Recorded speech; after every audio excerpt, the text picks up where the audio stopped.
All right, welcome into Calling the Audible. Iggy is, I don't know where the hell Iggy is right now, but I am on MoCon here on this Tuesday night as Iggy will now show up finally on the screen. I don't know what the hell he was doing there, Iggy. I'm getting a coffee, so it's coming. Coffee at 7 p.m. when the day is already over. Yeah, yeah. I You know you actually can have be to up go to get like it 2 now. o'clock in the morning, right? Yeah, exactly. All right, so Iggy's gone to get himself a coffee, and so it'll just be me for now here on Calling the Audible. It's the mega show. We do it at the end of each month where we recap as a crew, Iggy and I, Omar and the Nightingale in the studio. We are now halfway for most divisions, or just past the halfway point for half the divisions. And a lot to get to. We'll have Brent Block on talk Div 6. We'll have Jeff Rosebud talk about Div 1 and 2. And then Zachary Albergills talk about 5A, B, and Co-Ed 3. And we'll go through the divisions as well as we move towards the middle part of the season and getting ready for what should be a very unique run of games that we have lined up here. And also, before we get Iggy back in the saddle as he drinks his, was it your Nabob coffee or was it Nescafe? Yeah, no, an espresso, just a little. Is it Colombian coffee? What's the guy the classic Colombian coffee promo? I don't know. Are you referring something to from like the 1970s or something? No. Pizzy would know what I'm talking about. I will have to look him up. Anyway, The like Colombian guy with a hat? yeah, that's right. That's right. What is that? Is that the coffee you're drinking right now, or are you just No, drinking straight decaf? espresso. Yeah. No decaf. Come on, Mo. They're just delicious espresso. Okay, fair enough then. Yeah. All right, so before we get to the topic du jour here, let's just do some news and notes. Playoff schedule release has been unveiled, so we encourage everyone to look at the dates. They're locked in. There is some scenarios that could pop up due to the holiday season in late April for holidays such as Passover and others. We did get inquiries from those inquiring about, hey, what if my team plays on the first day of Passover? There are accommodations being sorted out. Again, we don't know who's going to make the playoffs, but for those who do make the playoffs that observe the Passover holiday, we will have everything planned out so you do not miss the first day of your holiday celebration. Or more importantly, I don't know if religion is higher than flag football, your playoff game that you would have, which would be either before or just after Passover has begun. So we had that in place for those curious to know if they are going to miss their first day or first games of playoffs. Some would say it's one and the same. Flag football is religion. Yeah, flag football is it's a different animal, man. It really is. It really is. Schedule updates. So there was a hiccup from us. We bleeped up multiple times. Hashtag blame Rob Campana with the schedule. There were games initially on Easter Sunday, which was a boo boo on our part. Thankfully, MoCon caught that and saved the world from playing Easter Sunday or showing up for no show. But essentially, please check your schedule in detail because we did have to make some adjustments to games that were initially on March 31st that have now been spread out to other dates. And we had to move site games. So, for example, if you were playing, I don't know, I'm seeing as an example, April 13th in Brossard, it might have been moved to Mary Vic now. So please be thorough checking out the remaining schedule, especially going towards the end of March into early April, because we do have games now in Mary Vic on the weekend. There are games in Brossard for sure, but we had to make some adjustments, some gymnastics moves, Iggy, to get this correct. I spent 3 hours on it on Friday trying to get everything organized. Now here comes the drama Oh, mode. yeah. No, I am the MVP for this. I Now, saved FPF from utter incompetence because we did not have a layer of security to see that we had games on Easter Sunday. look, things happen. What was I gonna say? I already forgot. So never mind. That coffee's really screwing you up there, Eggs. Yeah. So again, like I said, please double check your schedule. It's important because you might believe, hey, I have a game on April 1 in Saint Laurent. It might be at Hebert now. Yes, what I was gonna say for those archaic members of our community, for those who take screenshots of the of the schedule and pass that out, no, don't do that. Like, we're not in like the 2000s here. No. Check the website on a week by week basis. I don't know. Maybe that's just me. I do that. I don't look at where I'm playing like in April. I look the week of. Like, okay, this week, what do I have on Or tap? like any normal Oh, person okay, I would have two do. games on Saturday, one on Monday, and one on Wednesday. Like, I look at the week of. I don't know. I don't Yeah, know if like it's like. I for thought sure. that's the norm. I don't It's know. important that, but again, we'll send out Check your reminders schedule. through social media platforms, Oh Facebook, no, I don't hear emails. Mo. Oh, this is bad. Oh, you can hear me now. Oh, we'll get that figured with Iggy in a couple seconds here. So as I can proceed along here to move along with the updates, don't forget games played eligibility. 5 games required for playoff eligibility. We're at the halfway point for most teams. It's not all teams. It's important that you double check your schedules to make sure that player A, B, C, D, and E have the 5 games minimum to be playoff eligible. So really take your time, look at it. If you see there's a discrepancy with one of your guys on the roster that you think that has played more than what has been mentioned on the back end. So what is it going to be? You email the league and you let them know, hey, look, John Smith played on February 25th, and he was there, and we can do an investigation. So it's important that the sooner you get to us, we can figure it out. But if this happened back in January 5th, it's a no. It's way past the expiration date for us to investigate on teams or a player that might play on your team that you say was there, but we don't know because it's so far away. So really be thorough and check that out moving forward. Iggy, can you hear us now or no? Yeah, yeah, I'm good. I hear you. Yeah. Don't worry. I hear you now. All right, perfect, excellent. Enjoy your coffee Yeah. there. Uniform protocols. Again, we're enforcing that rule. Same color uniform or same shade of color within that area of what your team wears. Numbers have to be legit on it. It can't be taped, can't be marked. We've seen a few of those happen. And teams are losing players, right? You don't realize it, but at the end of the day, you might not have a player eligible for playoffs because, hey, they didn't have a proper uniform for like 6 games. Yeah, I mean we are letting the scorekeepers know to be proactive with the players and be like, look, guys, like you're not getting your game played today. You're in your stats. I'm like, sorry, I'm just following the league protocol, but I'm letting you know so that you can do something about it instead of scorekeepers never mentioning anything. And we've had that scenario where come April. They check their roster and a guy has 2 games played, and then they're talking to Yumo at Loyola last year's playoffs. What do you mean we can't play with this player? He's been wearing that jersey all season long, and it has a tape number on it. So we are letting scorekeepers know to be more proactive about that. For sure. And lastly, but not least, like we're now 3 weeks away from spring officially. Feels like spring today. It did. I didn't go outside once. I was working hard like an animal that I am. Oh, Mo, you made a boo boo. I did not make a boo boo because I hate this weather when it's spring weather and winter. Can't my body does not adapt. I have to stay indoors. You get the Um, sniffles. so just to let everyone know, people are asking, hey, spring season, stay tuned. We'll have announcements for that. Not now, but in the near future, right? So keep your eyes open, sorry, your ears open, eyes, whatever it is, the whole nine. And I lost track. I've spent a long day today here, man. Ears, But eyes, mouths open. nose, Just EMT, whatever. eat. But just keep your ears open because we will have an announcement. Not right now, but people have been asking about it of late, about spring season and dates and when and where. Can't answer that yet, but we're laying down the foundation pieces for that.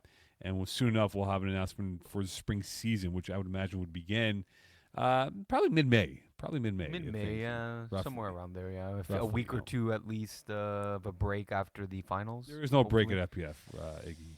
Oh, yeah. You know that. All right, let's dive into it, Iggs. 4A, 4B. Let's go with the first question. The West Island boys, what is up with them? Because backfield penetration got the revenge from their Tier 3 finals loss back in the Fall Cup. Uh, Mo, I don't know. I asked the question, Mo. What's wrong with the West Island boys? I don't know. I thought you meant as a general question from IDU.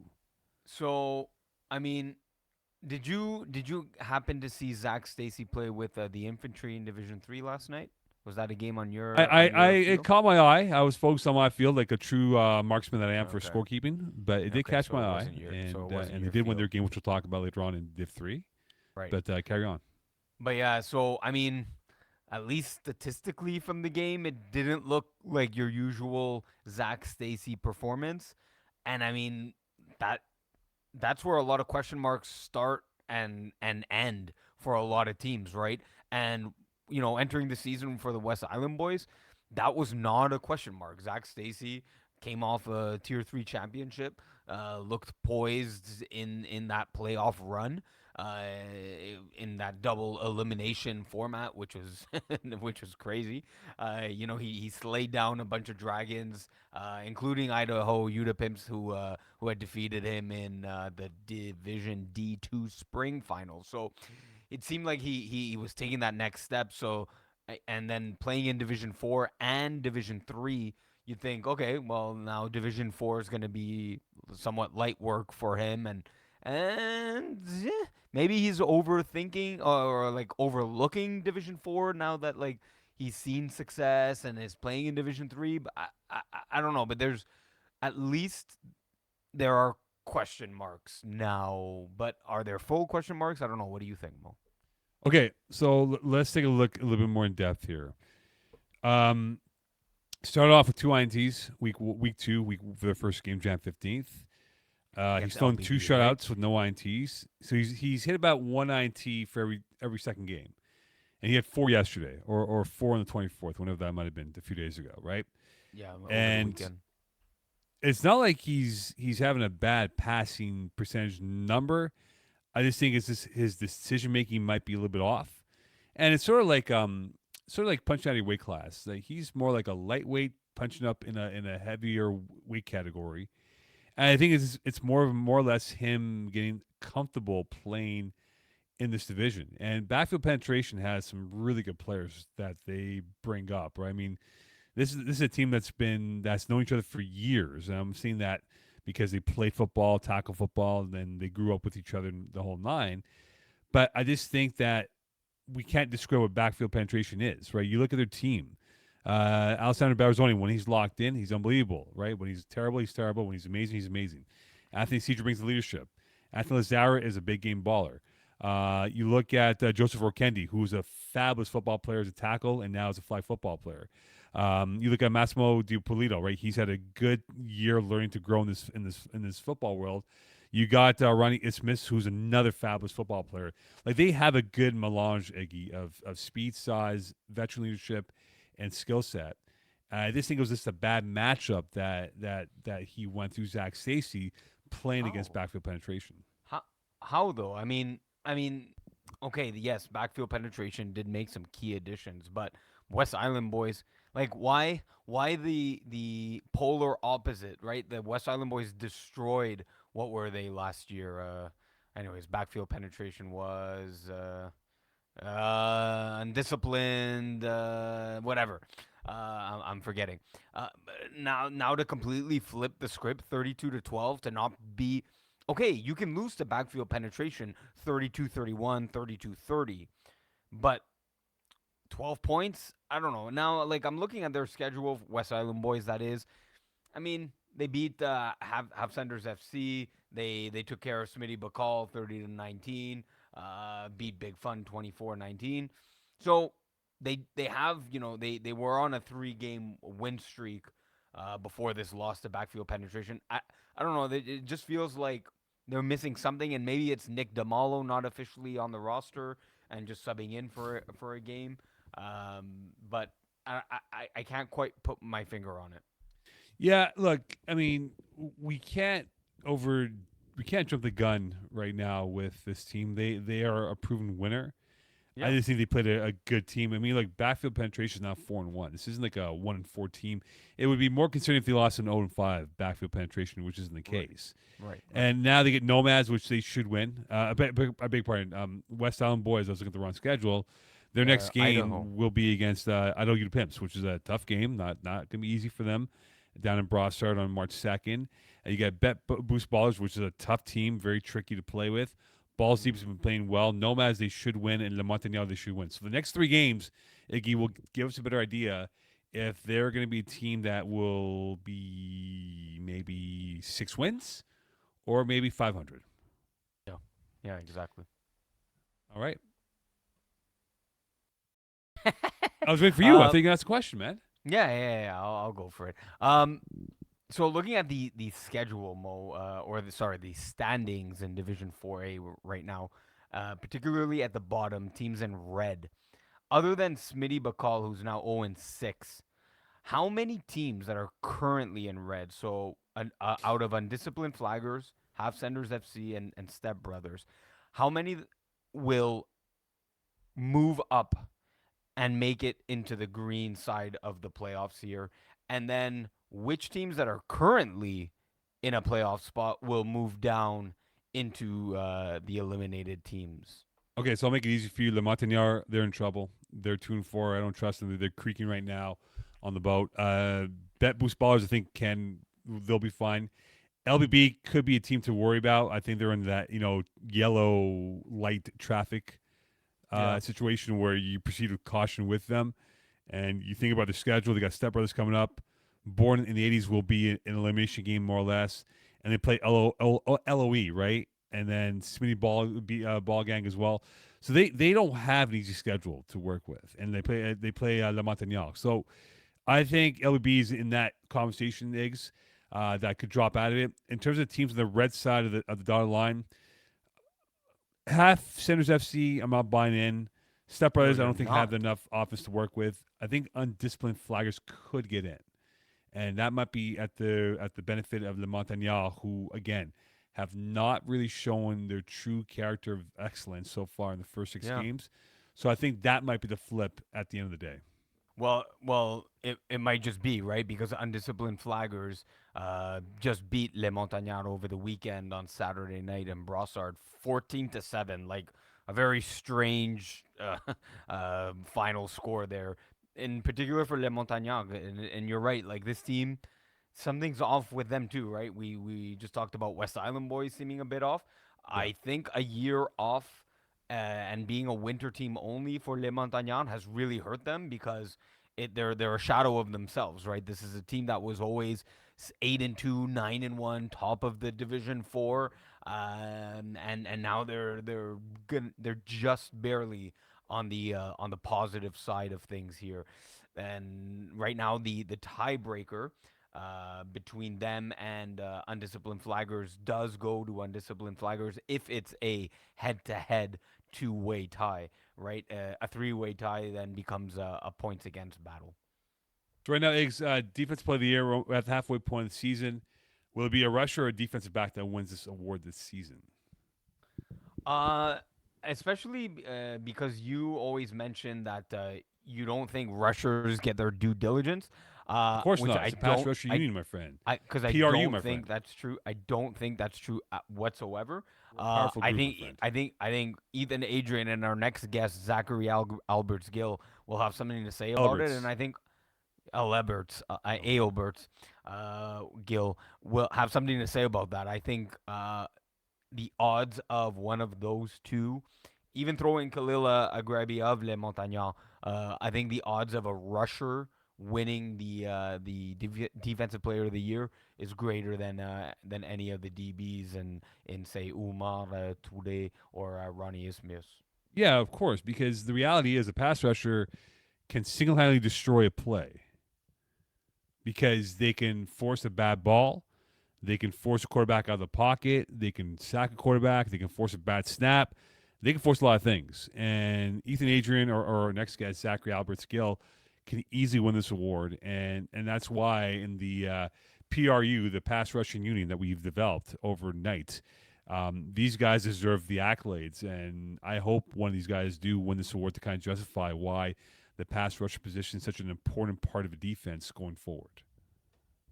All right. Well, I definitely think you're right. I think Rusher will end up taking it this year. Right now, Ethan Adrian absolutely killing it. Watch for him to be a high candidate for Defensive Player of the Year.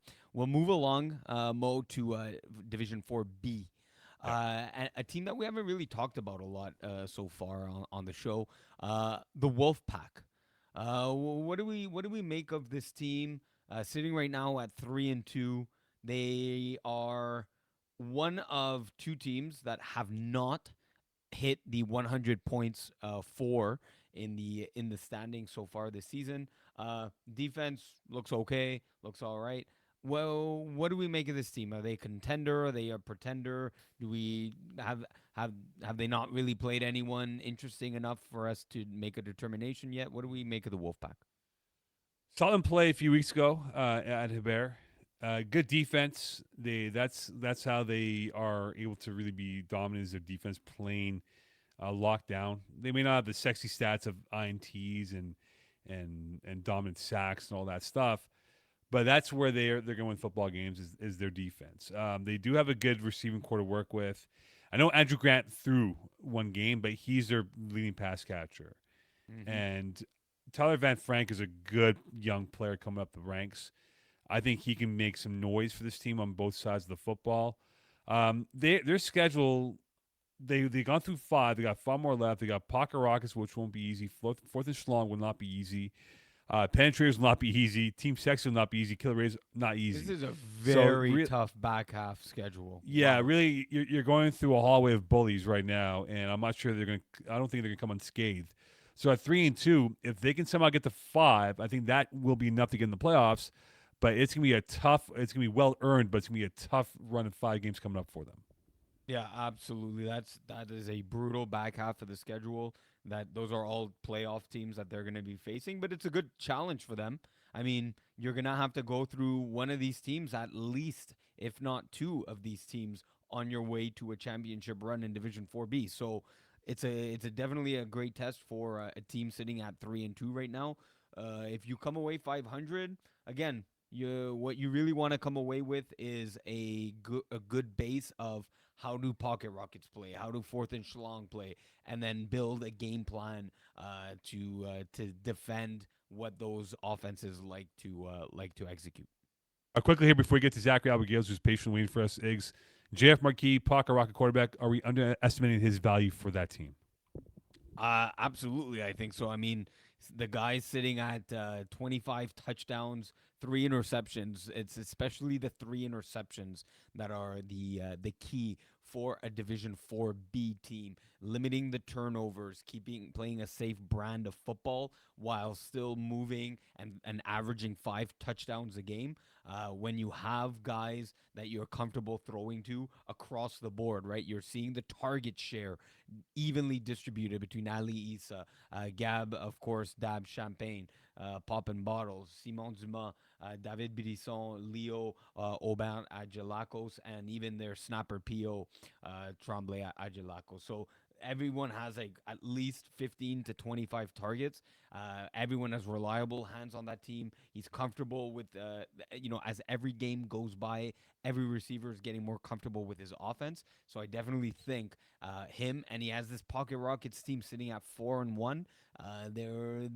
It's not what a lot of analysts like us predicted for this team to be sitting atop the ranks of Division 4B, and a lot of it's coming from his good quarterback play.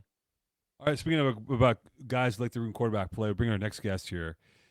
Zachary Alberts Gill, who was a monster pass rusher out there, who probably would do wonders at the NFL Combine in Indianapolis this week.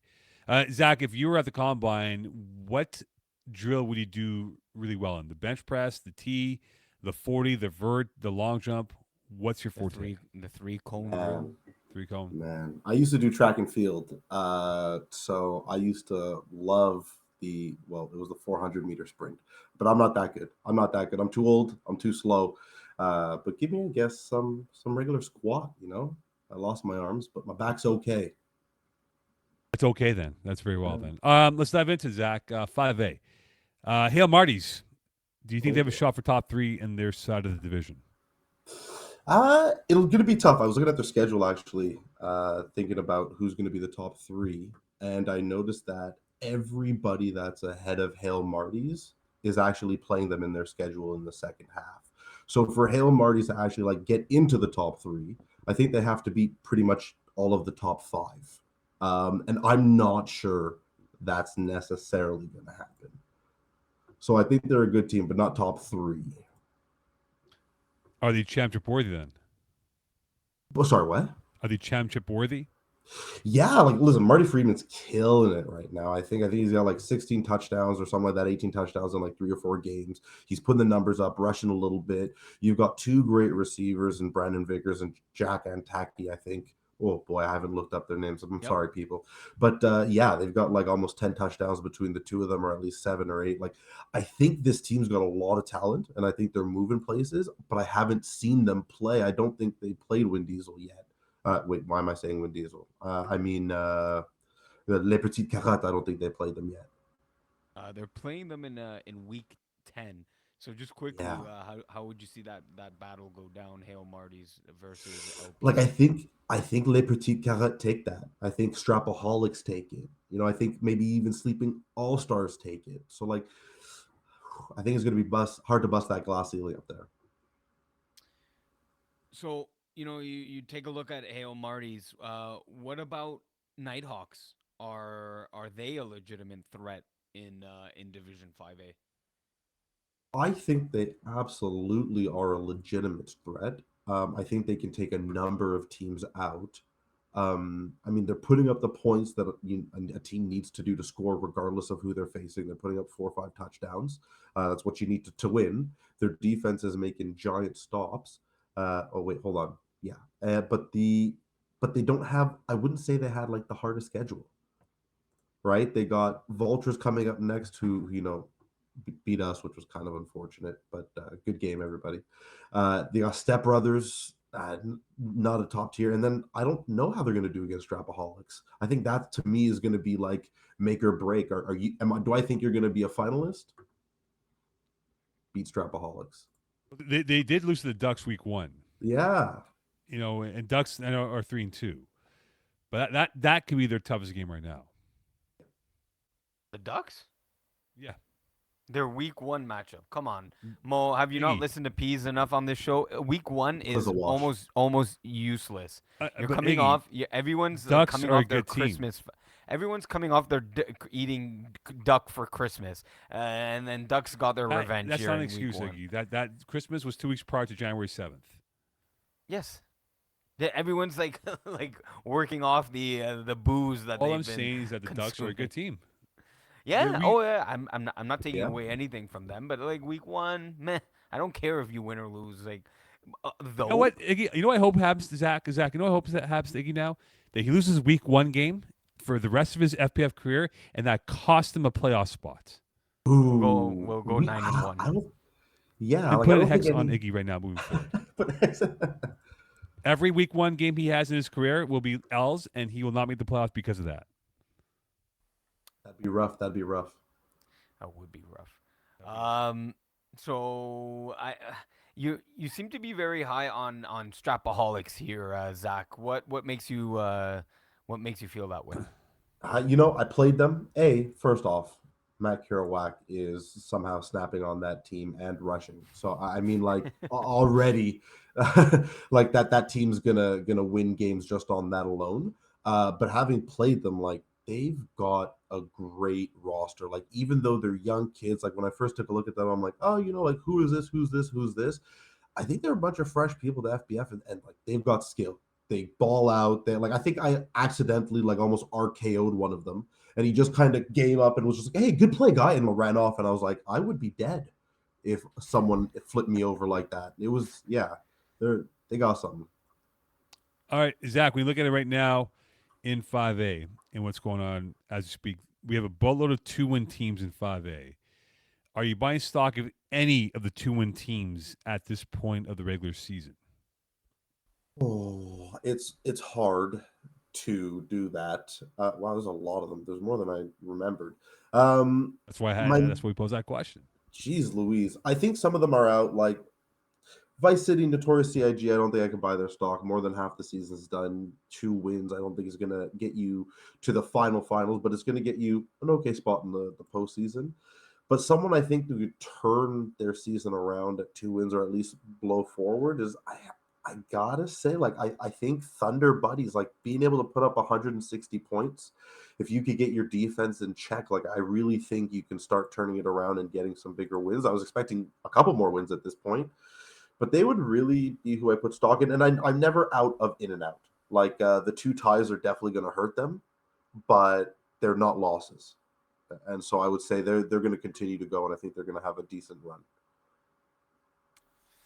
I don't know. For me personally, I know they're sitting at 2-4, and this might be a hot take, but I like Notorious Cig to Yeah. I like you say with Thunder Buddy's argument, right, of 160 points in 5 games. 183 and 6 is nothing to snuff at. That's Yeah. the highest point total in the entire division right now. Now, granted, them too, it's the same case. Your defense has to shore it up and come up with a timely stop. But I kind of like what Notorious Cig has going on.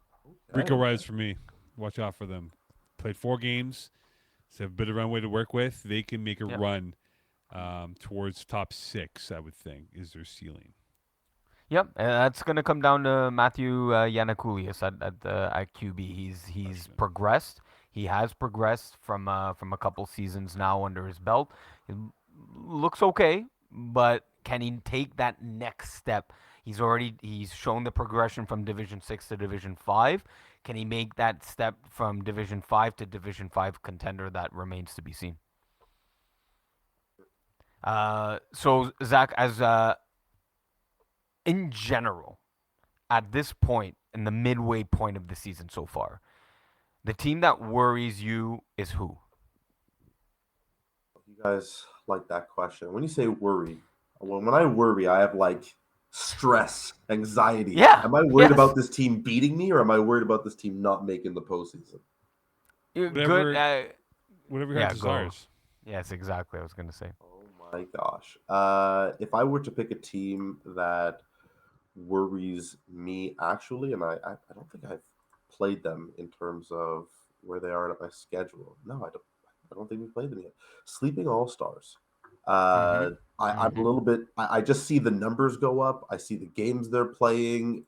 They're taking on some decent teams, some real teams, and they're coming out ahead. They got I thought it was a forfeit, but it wasn't.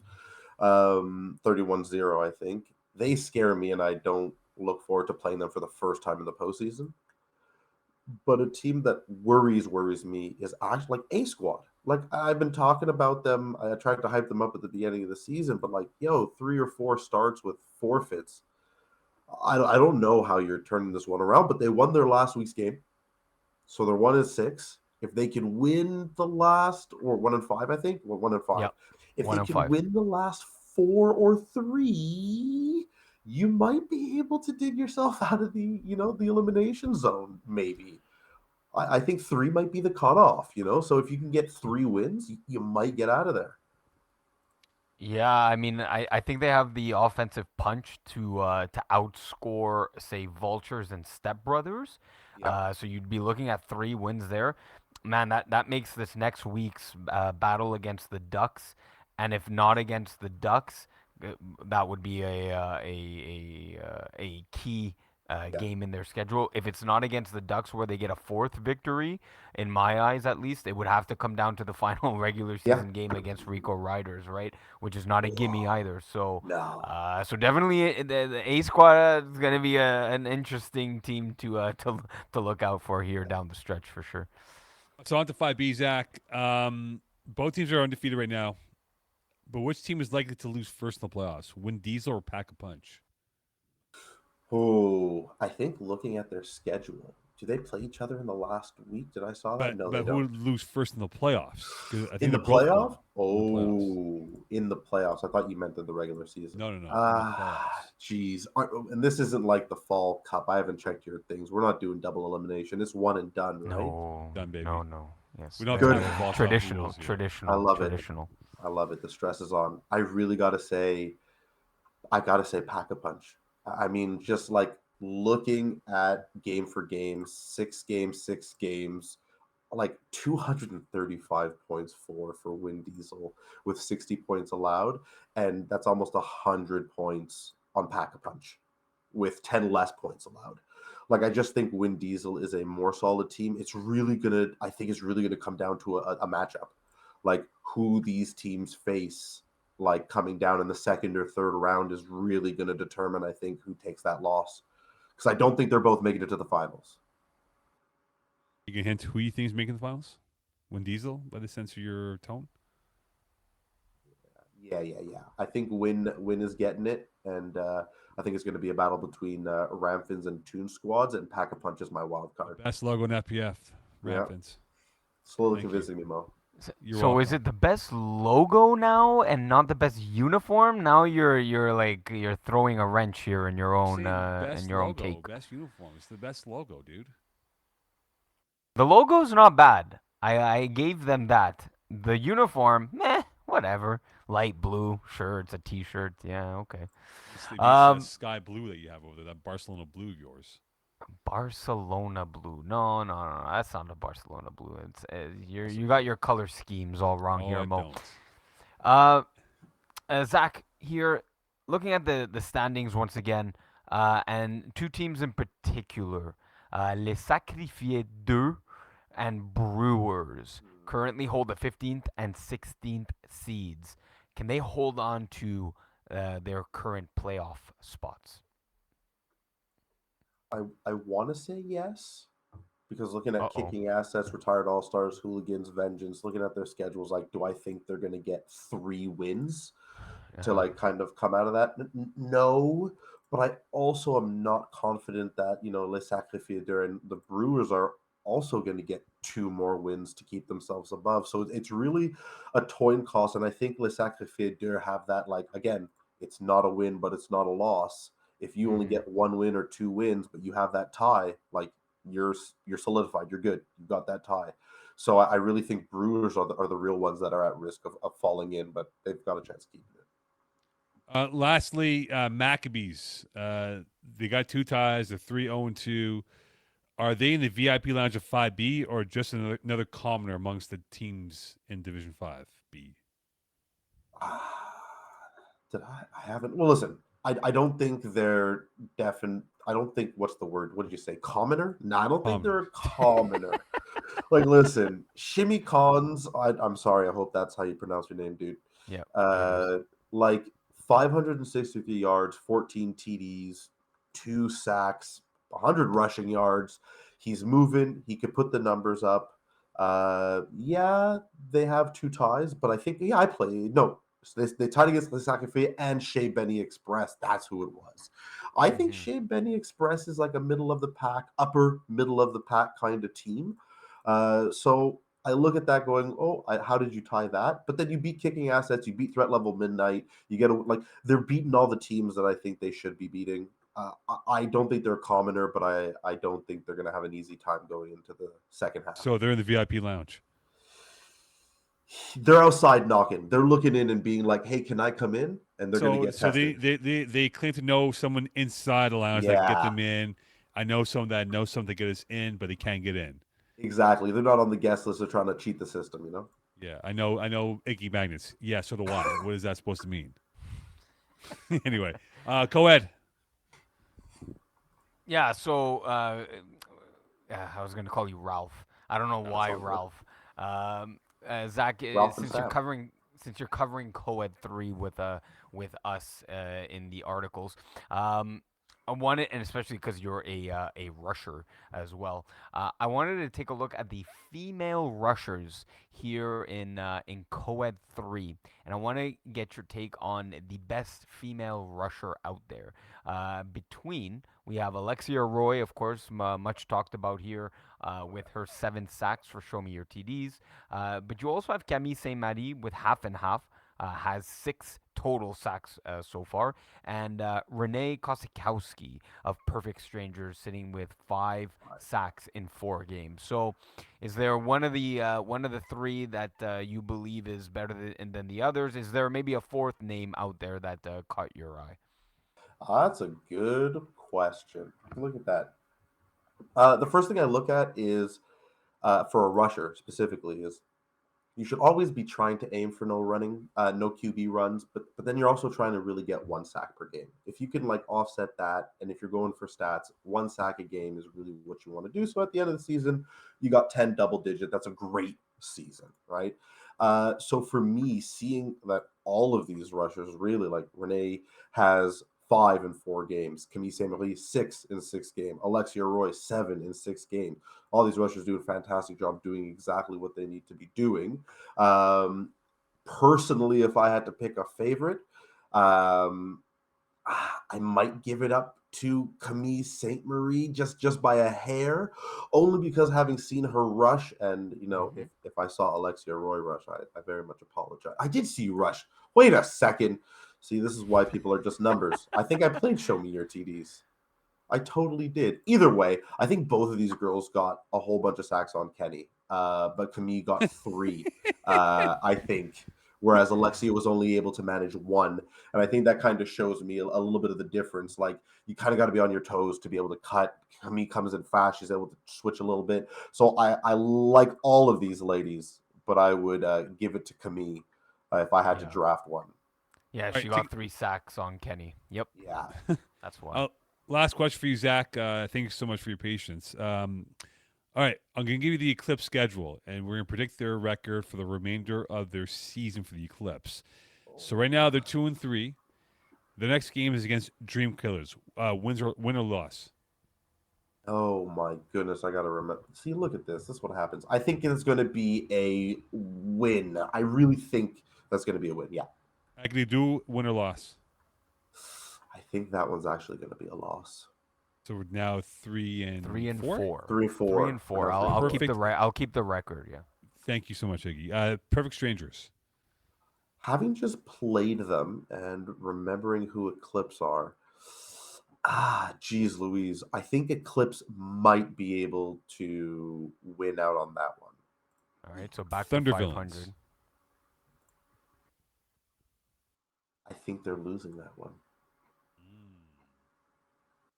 So now we're at 3-4 and 5. I'll give it. You know what? I'll actually give them. Did I say they're going to lose against Perfect Strangers? Yeah. No, you said you gave them the win. Ooh, I gave them the win. You said I think very questionably. Different. Yeah. I want to give it to Perfect Strangers. No, I will. I'm actually going to give it to Perfect Strangers. Okay. And last one, this should be a win for Eclipse over Michael Scott's Thoughts. Yeah, I will say that if we could turn things around, great, would love a win. But I'm always going in for fun, and so I think we're sitting at 2-2. That might be a win for them at Eclipse. Yeah. Okay, so they would finish the season 4-6, according to your eyes. Should about be right enough for playoffs, maybe. Yeah.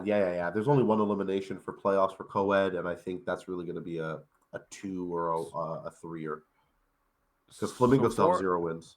So 4-6 roughly leaves them kind of where they're at right now, in my eyes, in a 8, maybe 7 seed if they're beating you and jumping you right now. So how many rounds do they go deep into the playoffs?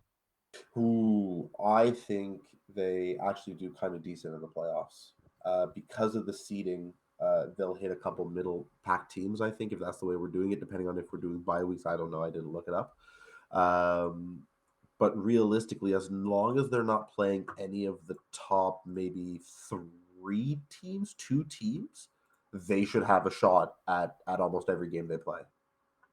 Yeah, so just for all the viewers, the seeds with buys is going to be updated this week. For co-ed 3, seeds 1-4 do get a bye.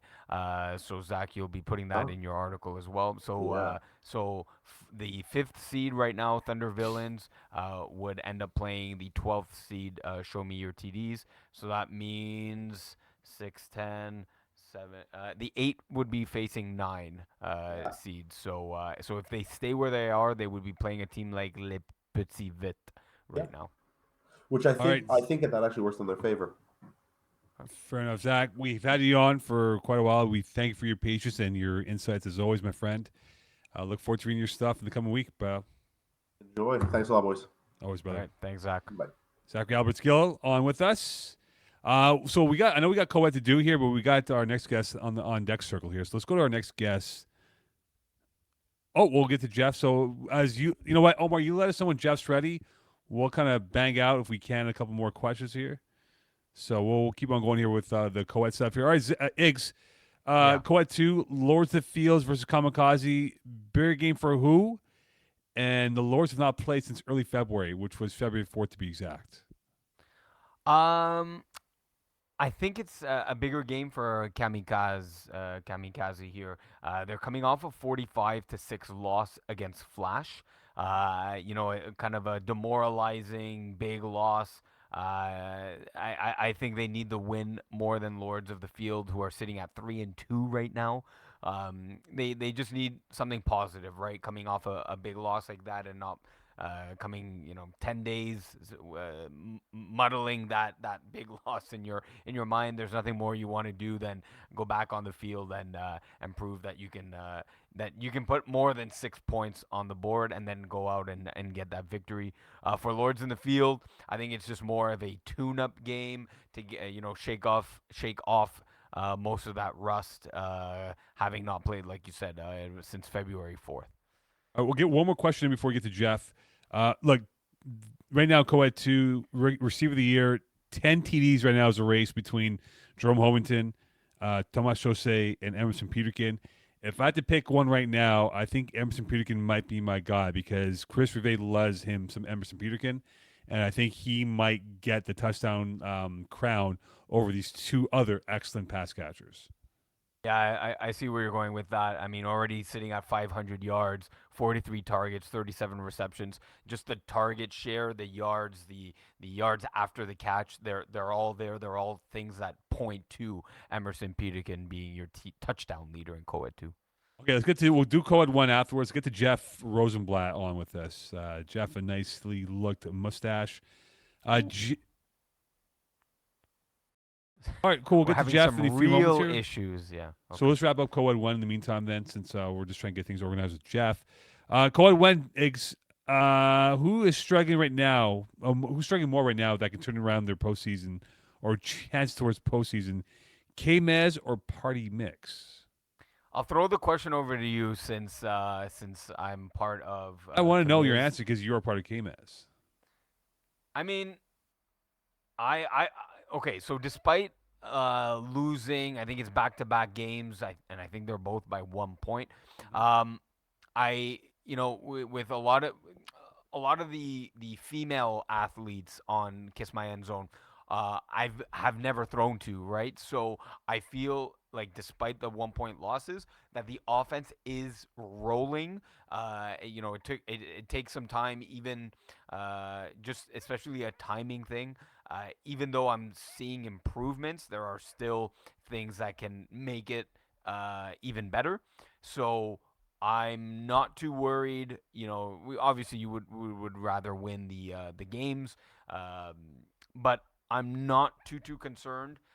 So that's at least the introspective version of Kiss My End Zone, because we are putting up the points, and then the wins will just follow suit. With when the timing is down packed, we'll get those extra points, which will lead to wins. All right, as I get up here to get back in my regular position here. Oh.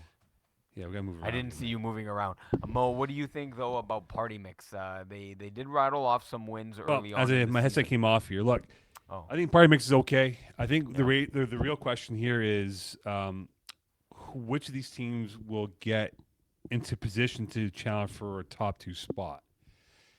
And I think Party Mix has a really good value to them. I think you guys are going to be okay. I think both teams are going to be okay. So this is a question of putting together a more consistent effort that has been lacking for both teams of late. Right, and again, the playoff breakdown seeds with buys are going to be updated this week. But in Co-ed 1, the top 2 seeds do get buys in this division. So definitely that is a major point of contention in the division. The wins are critical.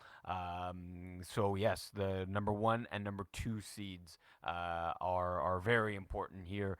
Les Porcinets, of course, obviously not clinching just yet, but they're in the driver's seat for a bye into the playoffs. Yeah, they're in good shape right now. All right, are we good now for Jeff Rosenblatt, Omar? Excellent. Nicely shaved look, the mustache he's got going on. I think he's outdoors enjoying the 10-degree weather. Jeff Rosenblatt, good evening, my friend. Where are you right now?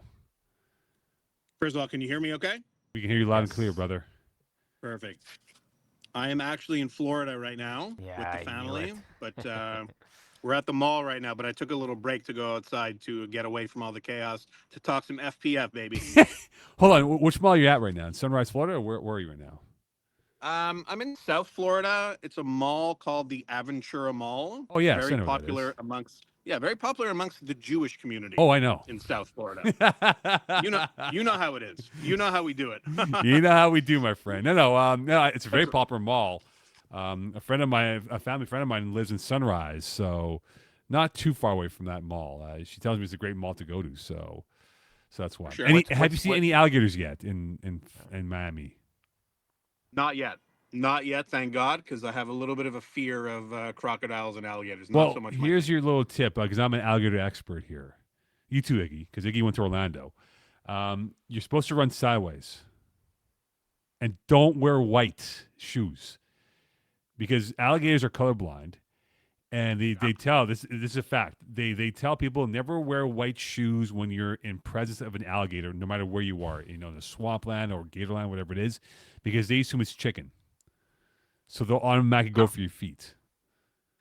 Okay, I did not know that. Good info. Take off your shoes. Take off Yeah. your shoes. That's why they always encourage you to wear colored shoes, because they can't tell, right? And if they see white shoes, they think it's chicken, and they go for your feet right away. It's a little food for Got thought. you. Okay, speaking of food for thought here, Jeff. All right, Stoics, Poseidon's Kiss. Who's jumping back into the playoffs? Cool. Both of them are struggling pretty bad right now. I mean, it's hard to believe a team with Jared and Rocco are winless.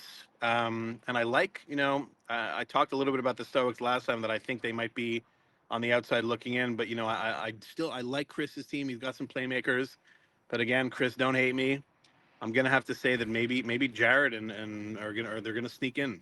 Poseidon's Kiss and Stoics might be on the outside looking in. Yeah, they're struggling, Stoics. I saw them play on Monday at Hebert. Not good. Yeah. No, especially like something that they don't have going for them is just like the basic stuff, like organization, right? Like they're showing up to the last minute, like a minute before game time. 3 players are just casually walking in. They don't have their uniforms. Like get the fundamental stuff done and then play the game, because like you're saying, Jeff, they definitely have a core to work with and get some wins. I personally think it would be the Stoics over Poseidon's Kiss.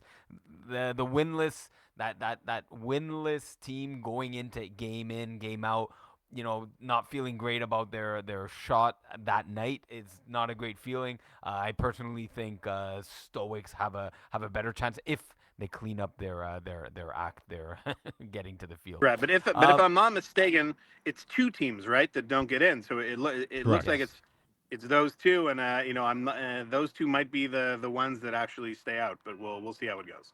Right. So, Jeff, you have a lot of 2 and 3 teams, but you also have a lot of 3 and 2 teams. Do you think that there's something or a lot that separates these teams? So you have teams sitting at 3 and 2, like 2.5 Dance, Terror Squad, Ambush, and teams sitting at 2 and 3, like Bless Up, Run It Once, Your Own Team, Blue Ballers, #NR. Is there a big gap there? Not only do I not think there's a big gap, there's an argument that the 2 and 3 teams might even be stronger than some of the 3 and 2 teams. That's how stacked Division 2 is right now. I've been saying it all year. It's the most competitive Division 2 I can remember in years. I think, the 8th seed, whoever that'll be in the playoffs, will have a decent chance of taking out the 1 seed. I think really it's one of those things where any team could win on any night. I think there is some strength obviously on the top, but take a team like Blue Ballers, or I don't want to talk about my team, but some of the other teams that are at 2 and 3, any night that they're taking out the Braves or the Ticklers or whoever's on top. And believe me, I really think that could happen. I think the playoffs are going to be very interesting moving forward. All right. Speaking of playoff standings right now, Nick Schaefer, is he more likely to win Quarterback of the Year or the Div 2 title? Give me QB of the year. I think Mangoose, obviously they're on a tear right now. But come playoff time, I think that they might be still a little bit shy of some higher division experience. So I don't necessarily have them winning the whole thing, but Nick is certainly on pace to be in the conversation for QB of the year. You know, him and Joe, I looked at the stats a little bit, are having tremendous years. Panetta also. Quaid's throwing the ball well, so I think it's going to be a tough race for QB of the year. But I definitely think Nick is up there and probably has a better chance at QB of the year than a championship this season. He's had a good season. Like I score kept this game against Stoics the other night, and he just looks locked in right now. Totally locked in and making great decisions. You know, one of the knocks on him in previous years was maybe some of the decision making, a few picks that didn't need to happen. There's obviously no question about the arm talent and the athleticism. So for a guy like him, if he just sort of gets some of those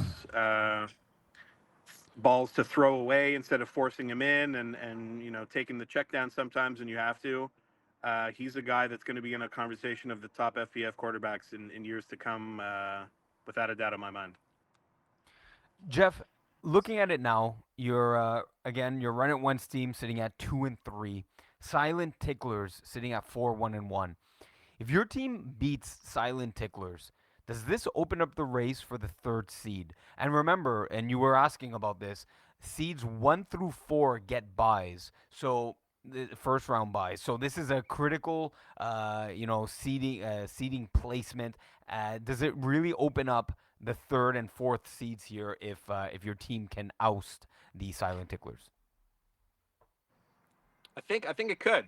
I mean, I think this is a way bigger game for my team than it is for the Ticklers. You know, we started at 2-0 and lost the last 3, so we're struggling a little bit, and the Ticklers are really have been picking it up. The offense is explosive, so I think if we manage to pull off a W there, it certainly opens up the standings. I think having a bye in this division, 1 through 4, is going to be huge because again, any team can beat anyone. So you want to be playing the fewest games as possible to get to that championship game. So big game for one at once. Possible trap game for the Ticklers, we're hoping. So let's see how it goes. So at the midway point, sorry, go ahead. No, go, Mo, go. I was going to say at the midway point, Jeff, is there a team that concerns you, and who is that?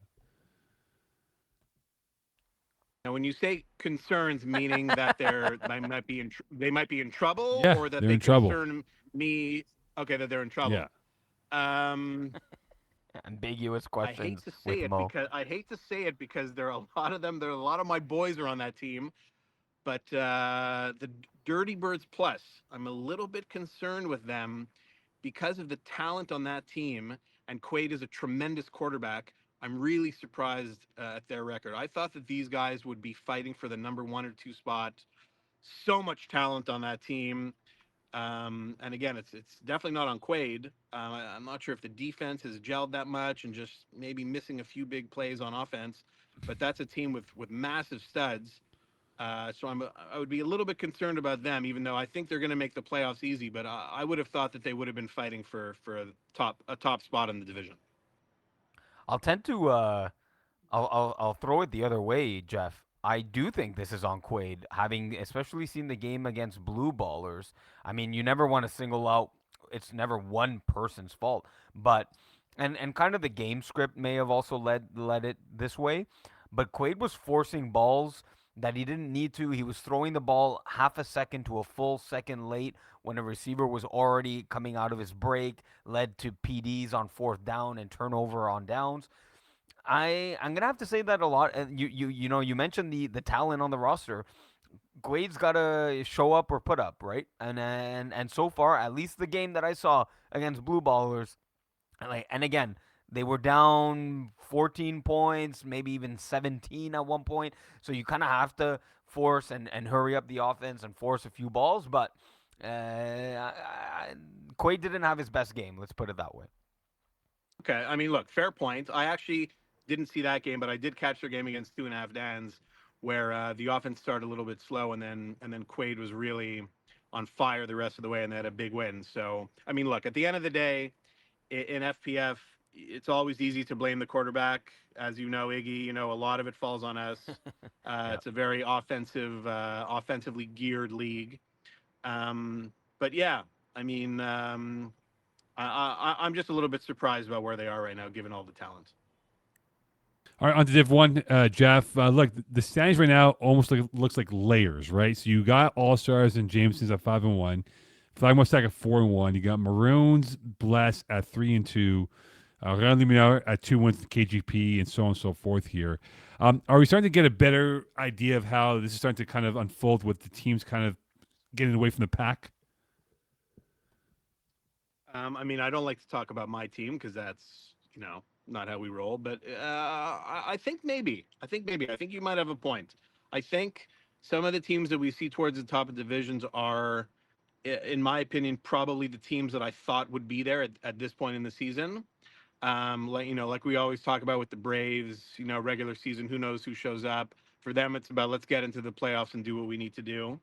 But to answer your question, honestly, I do think there's the in my opinion, the stronger teams has created a little bit of separation, and I'm not surprised actually. Division One, with the standings as they are right now, I'm if I was predicting that at the beginning of the season, I think my predictions would have been pretty good. You mentioned the Braves, only 3 games, and yeah, I kind of agree with you. The regular season is almost meaningless for them, just a practice season for the playoffs. But could they make up the gap and get into a top 2 spot here in Division One? I mean, I think if all of them decide to show up every game and decide to put in that full effort, then without a doubt, what are they? They're 1-2 right now. Yeah, 1-2. Yeah. They could easily end up 8-2. That wouldn't surprise me at all. Yeah. In my opinion, I think they faced. I know they lost a very close game to us, and I believe they lost to Flagmois. So, they have the All Stars, I'm sure, at some point coming up. And besides that, I think they're definitely favored in the rest of their games. So if you tell me they're 1-2 now, but they end up 8-2 or 7-3, that's exactly where I would put them. And where I think they actually already played All Stars, and it's their one victory. Oh wow! Okay, so if they run the table, yeah, so they had a brutal schedule to start, and tell me they end up running the table, would not be surprised at all. But they see the thing is, Jeff, they got to make up the lost ground to you guys at Flagmore Sack, right? So essentially they got to make up 2 games on you guys and hope that you guys glitch up at least twice before they can even get into that conversation. So they have more work cut out for them and try and get themselves into a top 2 spot moving forward. Right now, Jeff, they play each other in 2 weeks, but the better team is who? Maroons or Blessed? Cool. That is a tough one. You got 2 very experienced quarterbacks with Chad and Steven. I'd have to say there's probably a little bit more Division 1 experience on the Maroons because, Bless has typically been a Division 3, Division 2 team. I think they were this is maybe their second time in Division 1, maybe even their first, or maybe they were in Div A. I'm not sure. Second time, yeah. Their second, okay. That's a very, very, very close comparison. I think there's a lot of similarities between both teams. A lot of experienced flag players on both teams. Have they played yet? 2 weeks from now. Okay. That game is a pick'em to me. That's a pick'em game. I think, Chad has been out of FPF for a while, but trust me, we played him and I've seen him. This guy knows what he's doing. And obviously we don't have to talk about Steven. We know what he does. So that game is a pick'em. I have them very, very evenly matched. I'm going to do my best to be at that game and watch it. Yeah, they met in the Fall Cup playoffs, and Blessed actually took that one 28-20. So definitely a close game, but a little surprising, maybe a little lower scoring than most people would have thought. I don't know. Yeah, for sure. Yeah. At 2-2, Jeff, what do we make of KGP? They have the Braves coming up this week. We know that KGP is usually a thorn on the sides of Braves. What do you make of their season so far with 108 points in 4 games? So when I talk to some of the KGP guys, one of their big play receivers, Jonathan Garfinkel, moved to Toronto. So he's not with them this season, which to me is a huge, devastating blow to these guys because Phil and John had an amazing chemistry for years and years and years. stature-wise, he doesn't look like he doesn't look like Kenny Bay, if you know what I'm saying. But this guy made it happen on the field. Trust me, he was a thorn in everyone's side. So I think that's a big loss for KGP. But again, they're the kind of guys that have a very, very solid offensive system run by Phil and an amazing defensive system run by Kwesi. These are guys again that if you underestimate them, they're going to beat you, because while they don't maybe look like the most intimidating team when you show up to the field, these are guys that have a ton of chemistry, have won multiple championships when no one thought they would, and you just can't underestimate them. The fact that they're 2-2 doesn't terribly surprise me, because I think Division One is extremely strong. But again, they play the Braves very tough. They always do. If you told me they beat the Braves, I wouldn't be surprised. And if they sneak into the playoffs at 4-6, trust me, no one wants to play them in the first round. That is a guarantee. Kevin will tell you the same thing. I'm telling you, you don't want to play these guys. All right, last question for you, Jeff. There's 5 receivers in Div 1 that have 10 touchdowns at the halfway point, right? So you got Sam Nadeau-Hughes, Chris Millard, Pat Jerome, Guillaume Paquette, and Adam Rosen. Who wins the race for most touchdowns by receiver this season? I'm going to have to, sorry, Adam, I love you and you're my boy and we're on the same team, but I spread the ball too much for somebody to win that on my team. And not surprisingly, you take probably the 2 most potent offenses in Division One and Flag One All-Stars, and that's where the 4 guys come from. You want to know something? Give me the brother-to-brother combo. Give me Sam Nadeau-Hughes picking it up towards the end, scoring 3 touchdowns a game and winning it in a landslide. I think Flag Moissac has something to prove this year. I think they have 1 Division One title. But again, we have to remember these guys don't play in spring or the Fall Cup, so they're only there for 1 season, and they always have to contend with Wyeth and Maheu and Lazara. So it's tough to get there all the way.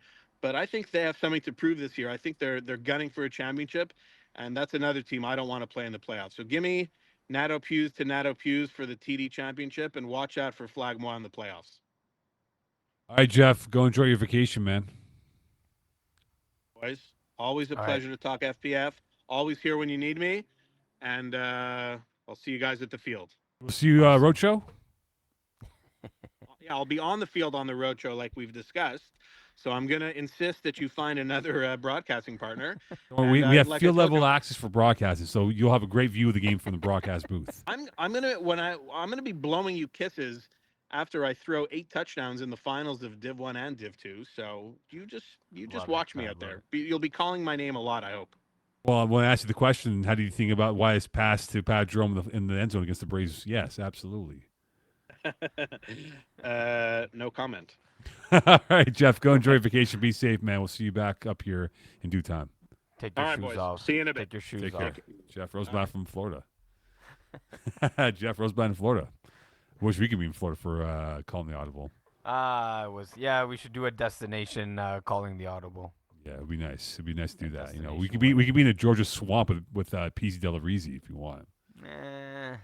Swampy meadows. Nah, never mind. All right, let's do women's before we get to Brent Bakken, Iggs.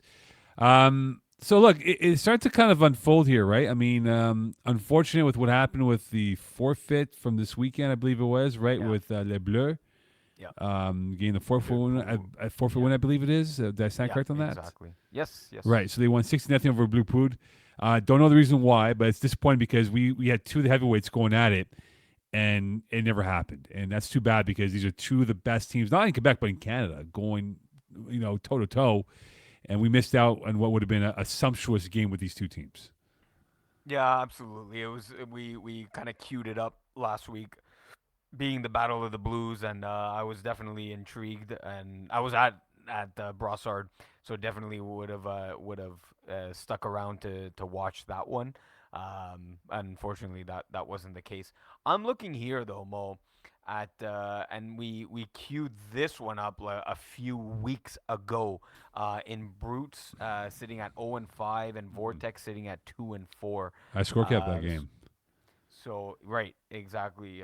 So this was one that we had said was probably going to be a must-win for the Brutes. So how did that one play out? Did Brutes play like they played like it had to be a must win, or how did that one go play out? They jumped out to lead on Vortex. I believe they were up 7.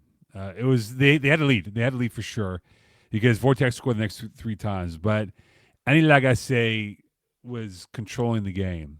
There was no panic in her. She knew what she had. Her defense played phenomenally well.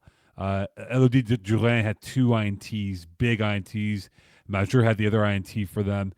And when they had a third down to go over midfield, they got that. And even they got some penalties that went their way that kind of gave them first downs and all that.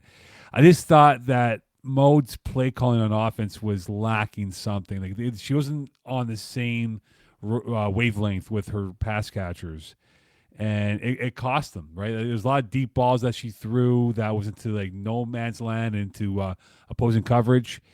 And this could, I'm not saying this is a nail in the coffin, but it's definitely a blow to their playoff hopes and trying to get in. But Vortex had an excellent game plan. They didn't deviate from it, and they came away with the victory, and they got full honors because they were fantastic from pretty much the 10-minute mark of the first half until the end. I mean, Mo, it kind of is the nail in the coffin. I mean, they need 3 wins now, right? Because Vortex has beat them twice. Yeah. 3 wins in the following games, Mo. Sub-Zero. No. Sub-Zero. No. Les Bleus. No. Bees. Yeah. Bees, I'll give maybe. them bees. Bees, maybe. And Bleu Pou. No. So that's one, maybe give them the win. Give them the win. They're sitting with 1 win and they need 3. So And they're not a bad team. It's these. No, they're not a bad team. They're not a bad team. They just don't have.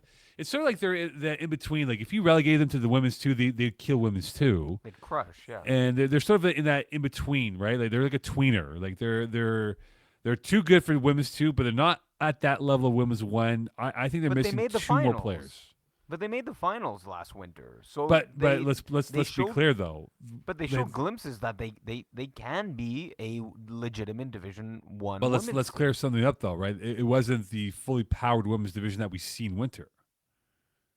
It was because if we take these teams in winter, if we take these teams in winter 1, and we apply them to the fall cup, they probably don't make the finals.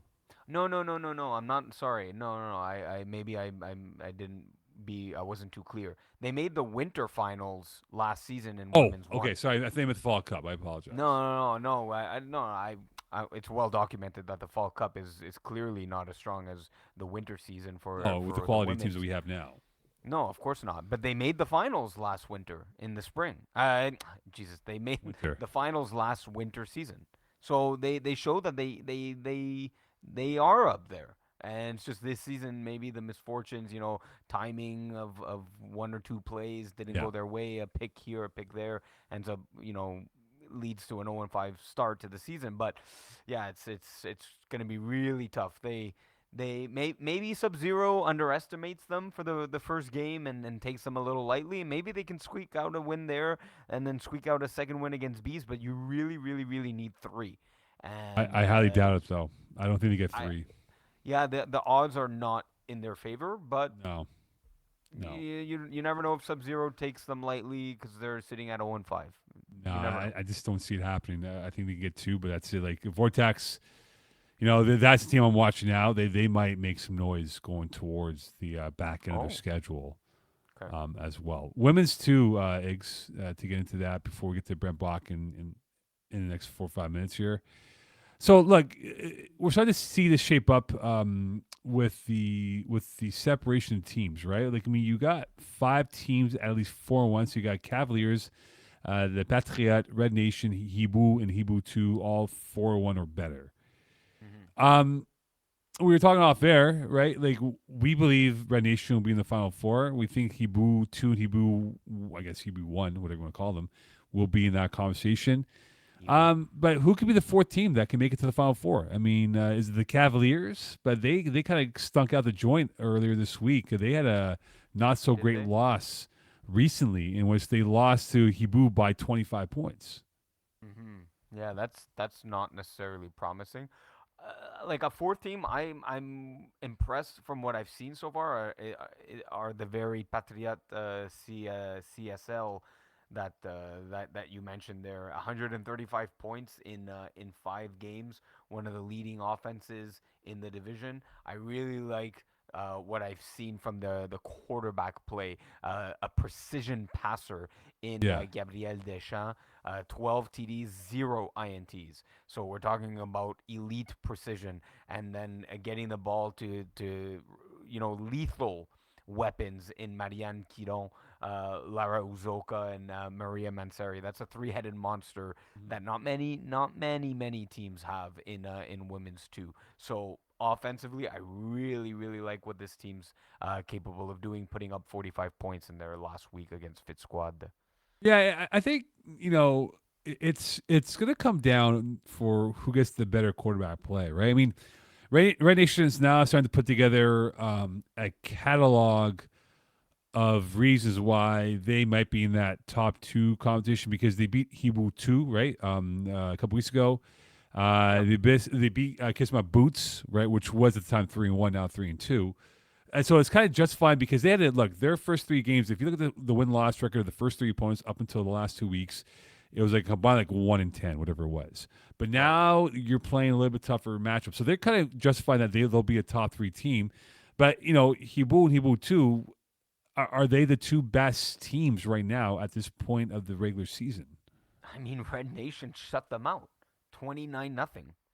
Can you call Ibu 2 the best team in the division when they literally got shut out, no points on the board? Now, was the entire Ibu 2 roster there that night? That not 100% sure there, but Mm-hmm. it doesn't matter. You got to show up and play the game, and Red Nation obliterated them. Let's be honest. Let's call a spade a spade. 29-0 is taking care of business and making a statement. And Right. so, yeah, no, I don't think Ibu and Ibu 2 are necessarily the top 2 unequivocally best teams in the division. I Right. saw Kiss My Boots take care of Ibu, and I've seen here Red Nation take care of Ibu too. So no, they're very good. Don't get me wrong, they're very good. I'm not ready to call them the class of the division, even though they're sitting in the 1 and 2 seeds. Okay, so here's a good question for you. Um, over under 10.5 teams that will be above 500. Um, let's see here. I mean, obviously you'd have to go through each team's schedule, and maybe it's not possible and whatnot, this and that. Look, I think all the teams that are sitting 3-1 and above will finish above 500, so that already brings you to 6 teams. I think Wildcats, Carababes, Kiss My Boots. I'm not sure about Le Petit Miette. I think they would maybe end up, if I had to venture a guess without looking at the schedule, they would finish 5-5, so not better. If it's squad, same thing. I'm not sure that they would be better than 500. Right. I think the line is at 9. I think I would go under on that. I think it's under. I think we have 8 at 500 or better, Would you or, say or 10 above and a 5. half? Yeah, because it's 10.5, right? I Yeah, think it'll under, be under, under. under 10.5. I think we'll have 8. Yeah, under. I think Yeah. 9. Yeah, I think we'll have 8 that will be above 500 in the final standings. It's close though. Yeah, the I line I should have still been think 9 there's and a some room half. to shake, though, right? Like I think the table is still not set in stone on who's 1, 2, 3, 4, 5, 6, 7, 8. But I think that now you're starting to see who are in that category of contenders, though. That's what I think we're starting to see. Yeah, I think Trapa are a team that can surprise here. Only having played 4 games, I caught a glimpse of one of their games at Brossard, and that's a sneaky good team, Le Trapa. Yeah, there's gonna be some good ones coming up for games wise and women's too. I mean, before we get to we'll get to Div 3 before we get to Brent Bakken in the coming minutes here. But if you look at women's 2 schedule right now, this week, you got Dreamco's Kiss My Boots Trappeur against Hibutu, which is, on paper not good. But the big one is Red Nation Patriote, which will be Saturday, prime time, Saturday Night Football, 7 p.m. in Brossard. That's a massive game for a top 3 spot in women's too. Yeah, that's definitely going to be one of the top ones. It's going to be, uh, both teams, like I was saying, have shown now that they've put up points. I think the better defensive effort here is going to be what leads a team to victory. And we've always liked what Red Nation has done as a defense. That defense has been able to stymie opposing offenses, where I haven't seen that as much out of the Patriot. I really like what they do offensively, like I said, with that precision passer in the backfield. But I think I've seen it more often out of Red Nation. So as a favorite, I'd go Red Nation over Patriot. But a really close, really good football game here. Okay, let's go to Div 3. We'll get to Brett Bakken very soon here. Div 3, look, backyard bullies, eggs, they're starting to make some noise, man. They've come out with some big wins. Vinny Galano's been a quarterback because Sean Abrams not available. But do they keep a grip on first place in their very tough division in the next few weeks? Okay, so I'll answer your question if you then answer mine. No. So, okay, so now the Division 3 got very interesting because of Monday night or I don't know exactly where it was, but I'll say Monday night at a Bear, with lightweight losing and Easy W losing. I'll just say Monday night in general. We're going to get to those games soon. Yeah. So Backyard Bullies, lightweight play Kiss My In-Laws this coming week, so that's going to be a tough game. I think Backyard Bullies now have a stranglehold on the Group D leader, and this will be clarified in the playoff breakdown tab, as it'll be updated for all divisions this week. But if you win your group, you automatically become a top 4 seed in the division. Are we using the MoCon playoff formula? Yes, but it includes that, does it not? Yeah, it does. Yeah. That's what I said. No one told me anything. That's why. Well, yeah, we just got to review your formula, but it's perfect. The formula. But I was confused. I thought I understood, and then the more I read it, the more I didn't. I realized I didn't understand it. Okay. Anyways, Backyard Bullies, I really think they have a stranglehold of the group right now. But Mo, the more important question is, are they starting Vinny Golano the rest of the season over Sean Abram? No, they're not. They lost the lightweight. They lost the lightweight week 1. Is it a mistake that they wouldn't do that? It's like that Simpsons episode, right? When they had the bowling team and Mr. Burns sponsors it, and they don't want him there because they're killing it with like the newbie and stuff. That's what it is with Sean Abram. He's Mr. Burns to their team, but they've been playing better. They've come up with some big wins, but remember though, they lost to lightweight week 1. So lightweight does have that on them if they end up with the same win-loss record. So they need to have them lose one more in that scenario for lightweight digs. So I'm not too sure if that's going to happen. But again, it's going to be unique because lightweight lost to infantry. And they essentially, for whatever reason, Simon Dagenet went over the middle, short of the end zone for the game-winning touchdown. So in this scenario, Iggs, did we learn more about infantry winning or lightweight losing? What was your comment about Simon Dagenet going over the middle? I didn't understand. He went over the middle and was short by 10 yards. Last play of the game. 10 yards. Yeah, it was last play of the game. He was short by 10 yards. Rather than throw the ball in the end zone, he threw it on a slant, and it was like the Buffalo Bills against the Miami Dolphins in that regular season game in Miami before halftime when Josh Allen went over the slant and it was short of the end zone. Same play. Interesting. What is it? No, so while the infantry have been, let's say, struggling so far in Division 3, they're a good team. So I'm not surprised that they won a game. But to beat lightweight, I think it tells me a little bit more about lightweight. You were concerned about lightweight's light schedule to start the season, right? Backyard Bullies, but they're sitting at 5-1. Friends with Danny, Speed Academy, and even Beer Billy Brigade. I think they were having a good start to the season. Now sitting at 3-3 though. I think it means more against to lightweights demise here. Manu Alarrois thinking it was going to be the headline of the week, right? Lightweight sitting at 5-0, no longer the case. Infantry's a good team, and it was just a matter of time that they were going to get the wins, and it just doesn't surprise me as much as lightweight losing to them. I think we learned more about infantry because they got ripped by the Sharks, and I knew Adagua and I spoke about that, saying that could be a tailspin for them, right? And for them to come up with a win against lightweight will just bring more for what we can learn about them moving forward. And now it's like, okay, lightweight, they took a shot to the jaw. How do they react to it? And I think we learned more about infantry on this win for them. Griff Nation, look, if we had Vegas on this, Griff Nation would have had like a very minuscule loss to win this game. But did they save their season with a shock win over ECW? Oh, absolutely. I can't like I opened the box score and I'm like, they ECW lost this game.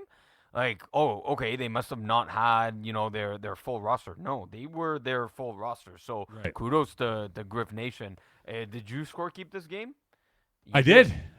Yeah, I did. So what happened? What happened here, Mo? Everyone's dying to know what happened in this game. I'll say this, right? Griff Nation, they took, again, to use a boxing analogy, they took a couple of shots to the body early on, and they came up and they came swinging at them in a way that, you look at Sabourin, the quarterback, he made some big throws. And that defense played really well for them when it mattered most. And they forced Jeremy White to become a runner. You look at his numbers, he didn't have a great passing stat number, and he became a runner, and they kind of put him in a cul-de-sac where he didn't really have much to do overall. And I give full props to their defense. Griff Nation's defense had a good scheme in the second half, and it's made it difficult for ECW to kind of adapt to what they saw out there. And Rami Aboud played really well. Marc de Source played really well. They got a really good rush from Cedric Amesson, who had a wonderful game rushing Jeremy White. So this was a massive win for them because now it keeps them alive, Iggs, for a playoff spot, because had they lost this game, I think their playoff hopes would have been vanquished. Yeah, I mean, now sitting at, with 2 wins, they bred new life into their playoff hopes because really have. This was, a scheduled loss in many eyes. Now they can maybe get a win over Minions of Bengdasian and Fraz Bien Fourni, and now they're looking at possibly getting 4 wins on the season, and that should be enough for you to get the playoffs. They were already a bubble team. Now it looks like they've solidified their playoff spot with a big win over ECW. Are we sleeping on that's what she said in terms of their value right now in this league? 3-1. No one's talking about them. They're in first place in Group B. I guess yes. It's like I haven't seen them play in a long time. I'm just gonna open up their schedule. My God, that's why they haven't played since January 27th. So I mean, we're literally February 27th. It's a full month since we haven't seen this team play. Where they beat Une Phrase Bien Fournie, a winless team. They beat Wide Open Bar the week before that, a winless team. They beat Friends and Danny, who are, I believe, only with 2-2. one or they're what? 2-2. 2-2. Sitting at 2-2. And then Speed Academy, another winless team. So, we haven't heard a lot of them because they haven't played a lot. And they're that combined record is 2-15. Yeah. So, are we sleeping on them? Yeah, we probably are, and with good reason. All right, last question before we get to Brent Bakken here. A-Team, are they in that conversation of legit contender in Div 3? Because right now they're 2-1-1. They're lurking behind ECW and Brotherhood for the first place spot with a game in hand. Could they be in that end talk of being in that championship debate? Yes and no. I think they're just on the outside looking in of the top contending teams here in Division 3. They got that tie's gonna hurt them. Now the thing is, the tie was against Diamond Bougie, so that was going to be a very tough game, and it Yeah. was one that they came back, one that should have, going into the game should have been a loss, but they came away with a tie. So they're still a game behind. They're half a game behind, right? Even if they pick up a win in their next game, they're sitting Yeah. at 3-1-1. So that tie is gonna hurt their shot at winning Group A. But that again, they got to be thanking Griff Nation for beating Easy W, because it gives them a chance at winning the group. And if you win the group, like we mentioned, you get a top four seed as in the overall standings. Before we get to Brent, I'll say this to wrap up Div 3. Playoff format that we have in plan, if it's executed perfectly, we're going to see some March Madness in April. I will say, just because we haven't talked about A Team a lot, the defense is for real. Exactly. The 79 points against is an outstanding highlight in Division 3, where offenses know what they're doing. And what's Charles Olivier Vachon is a monster on the field defensively, whether it's Absolutely. rushing quarterbacks or in the backfield as a DB. This guy's legit. Absolutely. I'm excited for Div 3. There's going to be a lot of twists and turns coming up in the next few weeks. Far from being determined who's going to get the number one. Like the top 4 spots are massive, I think, for playoffs. That's how important it is to win your division moving forward. All right, let's bring in our guest for Div 6 to wrap up CTA. Brent Botkin on with us, as Brent will join us here. His Knicks are struggling. His Bruins are awfully struggling. And, it's how it is with Brent. Life is struggling. Duke Blue Devils is struggling. And here he is, Brent Botkin, who isn't really struggling right now. I mean, your Bulls are struggling. You're struggling. I don't know. Your A's. I know the baseball season hasn't started yet, but are your Marlins already done? Like they're eliminated. Oh, my friend, we are off and running, my friend. We had liftoff from spring training, my friend. Oh yeah. Oh, yeah. Highlight of the night, my friend. Should have seen the highlight we made on double play this week against the Cardinals. Gonna get 40 games under 500 by the time I don't know June rolls around for you guys, something like that. Yeah. Anyway, Brent. Let's dive into Div 6 here, Brent. As of right now, the best team in Div 6 is who in your mind? Good question. I mean, I could say Skull, obviously Eagle and the boys, and Peace, the free agent squad. I'm gonna say, you know what, man? I'm gonna say, good question. Free agent squad. That must have pained you. That must have really pained you to say that, though. I mean, they have the best offense, right? In all of Div 6, looking at it, right? I mean, they have a couple of quality wins. I was talking to Pease last week, and he was talking to me about, so they had just beat was it Chief Squad?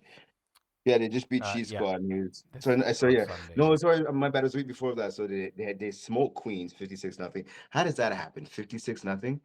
But and it's he was talking a little trash to me. He's like, we're gonna be cheat squad. So obviously they did. It's a tight game last Sunday, but hey, win's a win. I like them. They have some signature wins. They have, see what I like about a team, right, is they have blowout wins and they have those close wins as well. So they show you they can beat teams in different ways, right? So and they have the veteran experience. So I want to go with those guys at least for the time being. I have a quick one here on that cheat squad game. So the scenario at the end of the game, cheat squad scores a touchdown to go down 1, and the decision, of course, is to go for 1 or for 2. Going for 1 brings you to a tie and brings you to overtime for a 1-round shootout, or you go for 2 for the win. So Brent, what would you do in that situation? Interesting. I mean, good question. Well, that's Kyle Shanahan.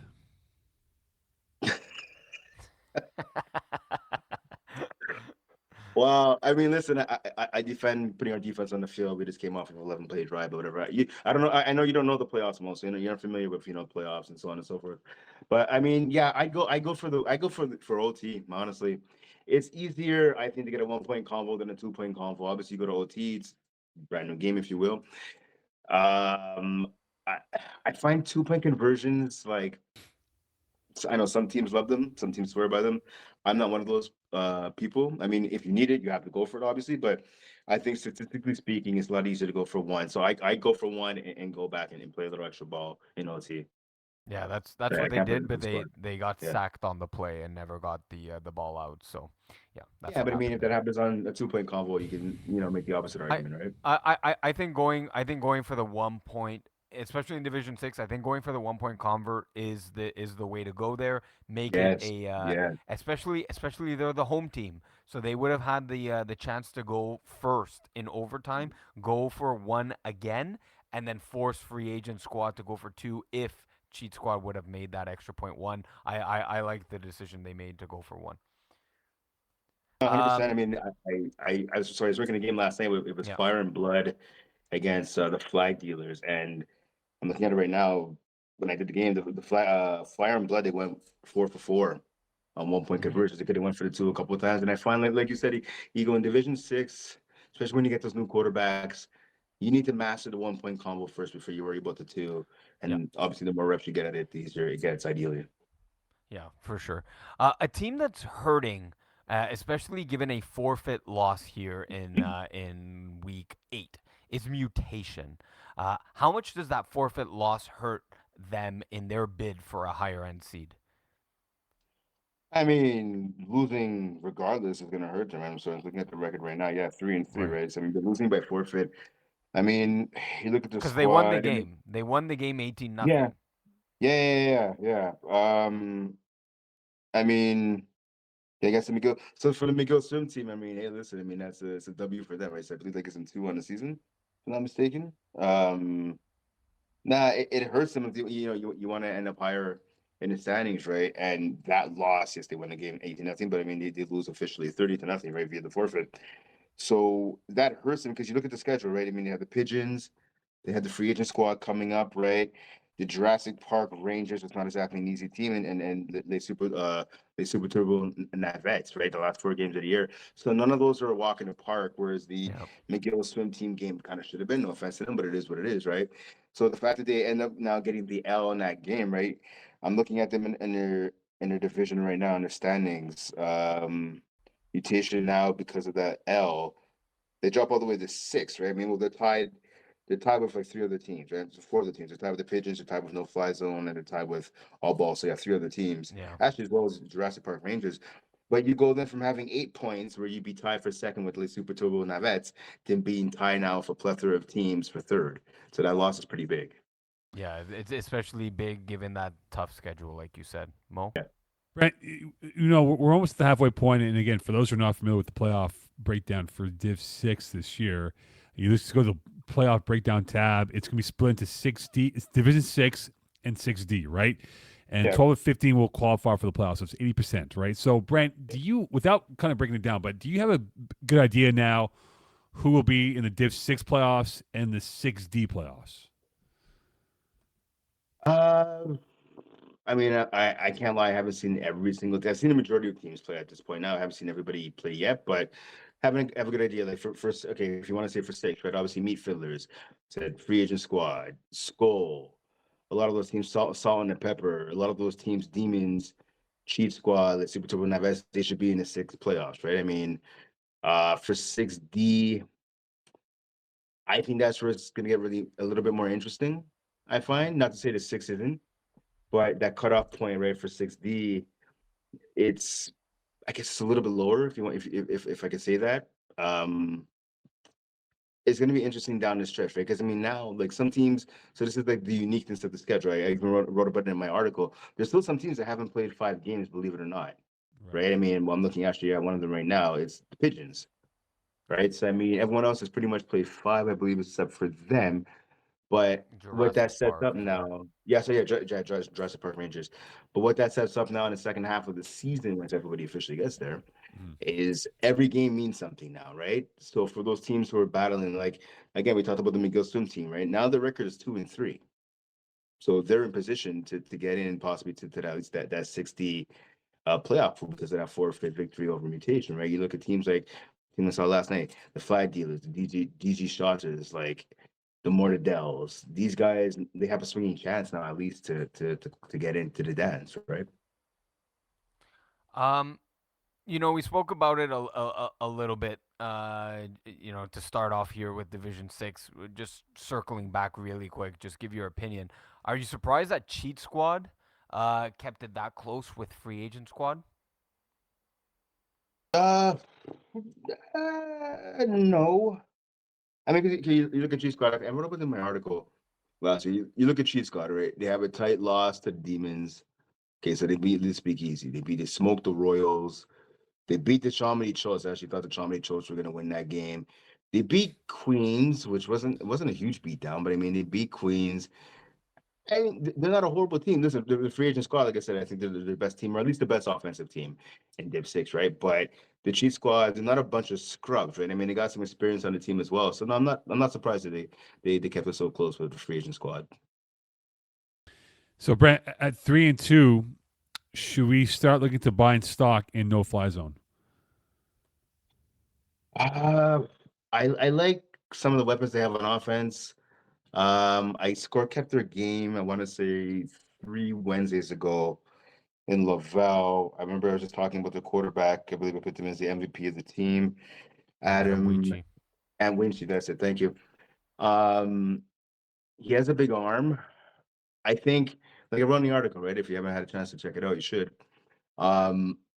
He just needs to improve on his decision making. I find he's a quarterback, like a lot of guys in Div 6. They leave a lot of throws on the field.